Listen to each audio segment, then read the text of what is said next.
I'm joined now by Rishi Bharwani. He's Policy Director at the advocacy group Accountable Tech. Thank you for being with us. There did seem to be cross-party support today for reviewing how these algorithms work. The tech executives, as I said, all agreed that there needed to be greater transparency. How are they going to provide that transparency?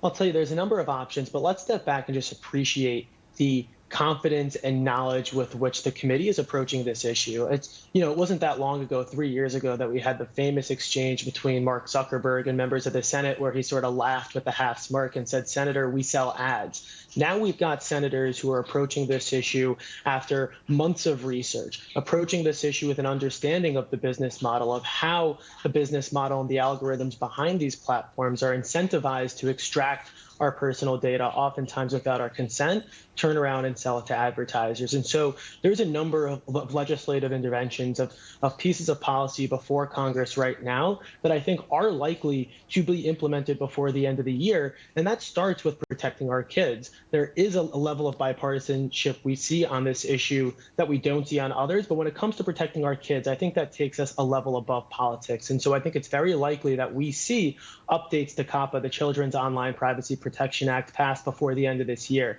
I think we see Congress hold hearings on a federal national privacy framework to stop the extraction and exploitation of our user data, because if we can do that, then we can reset the incentive structure behind these algorithms and ultimately change the way that they affect our communities.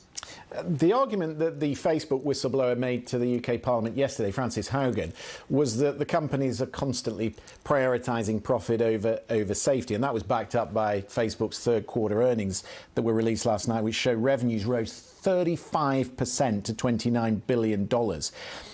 It seemed to me today, the last time we heard about profit being put over safety on such a wide scale in one industry was back in the late 70s and the early 80s with tobacco.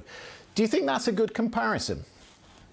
I think it's a fair comparison, but there are similarities and there are differences. Let's start with the similarities. To your point, big tech is putting profits ahead of people. They are hawking a dangerously addictive product to teens while knowing how harmful it is to our young people. Again, Facebook's internal research demonstrating how their platform is uniquely harmful, driving up rates of anxiety, depression, body dysmorphia. So big tech is recycling big tobacco's playbook, but the effects are far different and much further reaching. We never saw big tech cause a genocide like Facebook has, according to the UN, played a, quote, determining role in the Rohingya genocide. We've never seen big tobacco facilitate an insurrection on the United States Capitol. So the scale and scope is much different, but the playbook is much the same. And just last week, I think we heard Facebook announce they're gonna do a name change. That's exactly what Philip Morris did in 1993. They changed their name. It's what big oil has done over the past several decades. There are similarities, but the harms are much further reaching, and that's the big difference. That's a very good point.